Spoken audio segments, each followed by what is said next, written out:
আমাদের ওয়েস্ট বেঙ্গলের উজ্জ্বল ভাই, যেটা সবাই চিনেন বং মিডিয়া, ঠিক আছে। আচ্ছা, বং মিডিয়া একটা মেয়ের সাথে মানে ধরা পড়ে গেছে যে কিভাবে তার সাথে খারাপ কাজ করেছে, কি করেছে না করেছে, সম্পূর্ণটা ওই মেয়েটার মুখ থেকে আমরা শুনবো। চলো ভিডিওটা তোমরাও শুনো, আমিও শুনি। চলো নিচে ভিডিওটা দেখো তোমরা।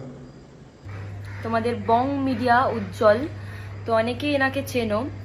তো এনার সম্পর্কে ফার্স্টে আমি অনেক ভালো ভাবতাম, যে খুবই ভালো মানুষ, অনেক ভালো ভালো কাজ করে, বউকে অনেক ভালোবাসে।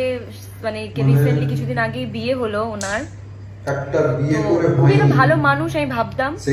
তো ওনাকে আমি মেসেজ করেছিলাম অনেক মাস আগে, মানে আগের বছর অনেক মাস আগে, আর কিছুদিন হলে হয়তো 1 বছর কমপ্লিট হয়ে যাবে।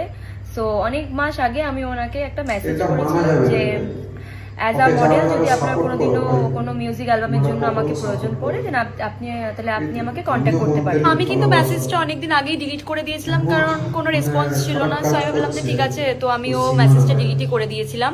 তো 4th মার্চ আমাকে কন্ট্যাক্ট করে, এখানে বলে যে শুটের জন্য কথা বলে। 7 and 8 মার্চ মানে একটা ড্রিম প্রজেক্ট আছে, সো আমাকে নাম্বার প্রোভাইড করার জন্য বলে। তো আমি নাম্বার দিয়েছিলাম। তো আমি তখন আমি খুব ভালো ভেবেছিলাম যে it's a great opportunity, so ভালোভাবেই কথা হয়, ঠিক আছে।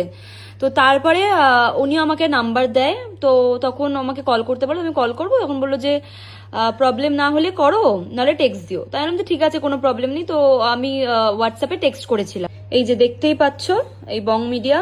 তো আমি নাম্বার সেভ করে আমি ওনাকে কন্ট্যাক্ট করি।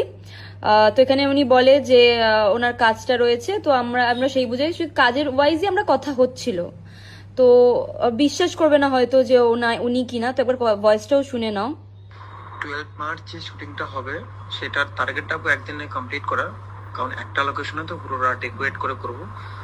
আদারওয়াইজ নেক্সট একটু হয়তো টাইম দিতে লাগতে পারে, তবে 100% যে লাগবে না নেক্সট ডে টাইম দিতে, কারণ 12 মার্চ যে শুটিংটা হবে পুরোটা আমার হাতে, আমার নিজস্ব প্রোডাকশনে হবে। তো আমি আমার টিমকে পুরো ফাস্ট চালিয়ে নিই। তো প্রথম কদিন কিন্তু এরকম কাজের কথাই হচ্ছিল, ভালো ভালো মাঝে সাঝে কথা বলতো, আবার মাঝে সাঝে কথা বলতো না, মাঝে সাঝে ফোন করতো, ঠিক আছে। তো ভিডিও কল করতো আমাকে। তো আমার অনেকেই জানে এই কথাটা, আমার ক্লোজ যারা ফ্রেন্ড আছে তাদের সবাইকে আমি দেখিয়েছি, আমার বয়ফ্রেন্ডও জানে, সেও দেখেছে। কিন্তু প্রথম আমি এতটা লাইট নিয়েছি ব্যাপারটা, মানে এতটা যে খারাপ হতে পারে বা এরকম টাইপের হতে পারে আমি প্রথমে সত্যি বুঝিনি। নর্মালি নিয়েছিলাম ব্যাপারগুলো খুবই। তো এই যে প্রথম কাজেরই কথা হতো, শুনে নাও কথাগুলো।